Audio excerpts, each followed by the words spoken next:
धनं मे दुषतां देवी सर्वकाम्यार्थसिद्धये ओम मंडपताय नमः ओम गच्छे नमः ओम पंचरक्षोपचारिणे नमः ओम रक्षाय नमः ओम भास्पति कुराय नमः ओम भरोये नमः ओम चक्रधराय नमः ओम शक्तये नमः ओम सुरायुधाय नमः नमो नमः नानाविध परिमलवस्त्रपुष्पाञ्जलिं समर्पयामि बोलो श्री राजराजेश्वरी माता की రెండో దీపం విద్యా ప్రాప్తి గురించి విద్య నేర్చుకునేవారు మీ పిల్లలు ఎవరన్నా కూడా వారి గోత్రము వారి పేరు ఒకసారి మనస్సులో సంకల్పం చేసుకోండి. విద్య గురించి జరుగుతున్నది. వారి గోత్రము వారి పేరు. మహావిద్య మంత్ర విద్య సరస్వతి మహాసరస్వతి మంత్ర గురించి వ్యాపారం గురించి ఈ మూడింటి గురించి కూడా జరుగుతుంది.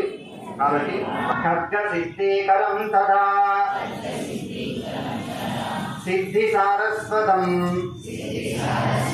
సిద్ధమంత్ర సిద్ధికరం తదా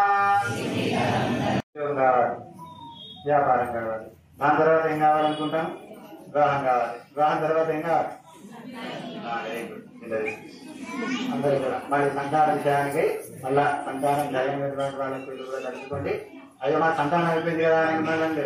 ఆ సంతానం కూడా వృద్ధిలో కావాలి. ఆ వృద్ధికి రావాలని ఆ సంతానం పిల్లల పేరు కూడా తప్ప సదా సన్నిహితిం లక్ష్మీం యోగి స్వాం కామ్య రూపకం సతతం సన్నిహితాం లక్ష్మీం చండికాం మహదేవతం సదా రుణకోటి పరిహారం శమనం సర్వసంకటనాశనం సౌందర్యం రాజవస్కరం పుత్రపౌత్రాభివర్ధనం శ్రియమవాప్నోతి సర్వవ్యాధీజనాశనం అంతే స్వర్గం చ మోక్షం చ సత్యమేవాన సంశయ.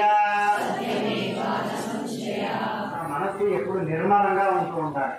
అమ్మవారిపై కానీ స్వామివారిపై కూడా మన ఏకాగ్రత ఉంచి మనల్ని స్మరణ చేస్తూ ఉండాలి.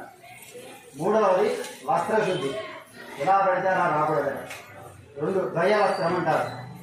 జాకెట్ చీర లంగా గుండి పాయింట్ షర్ట్ కావాలన్నా లేకుంటే లొంగి కండువ పంచ ధోతి ఈ నియమాలను అందరూ కూడా పాటిస్తూ ఉంటారు. మరొకటి వాక్శుద్ధి.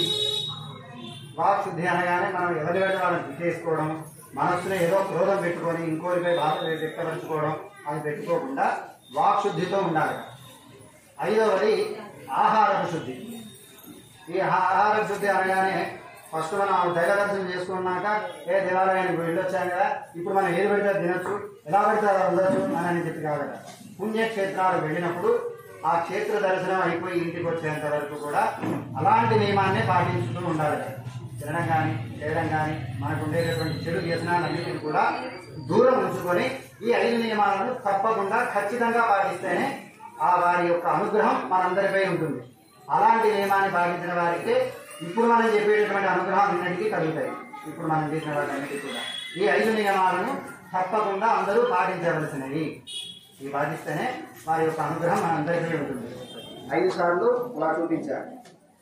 సత్యంతో వర్తేన పరిచించయామి అమృతమస్తు అమృతో వస్తరణవధే. ఓం ప్రాణాయ స్వాహ అపానాయ స్వాహ జ్ఞానాయ స్వాహ ఉదానాయ స్వాహ సమానాయ లక్ష్మీం శ్రీరముద్రరాధనయాం శ్రీరవితరామేశ్వరీం దాసీభూతసమస్తదేవ వనితా లోకైకదీపాంకురాం శ్రీమన్మందగడాక్షరబ్జవిభవ బ్రహ్మేంద్ర గంగాధరాం త్వాం త్రైలోక్యకుటుంబినీం సరసిజాం వందే ముకుంద ప్రియాం మాతర్నమామి కమలే కమలాయతాక్షి శ్రీకృష్ణవృత్కమలవాసిని విశ్వమాతా క్షీరోదజే కమలకోమలగర్భగౌరీ లక్ష్మీ ప్రదీత సతతం నవదాం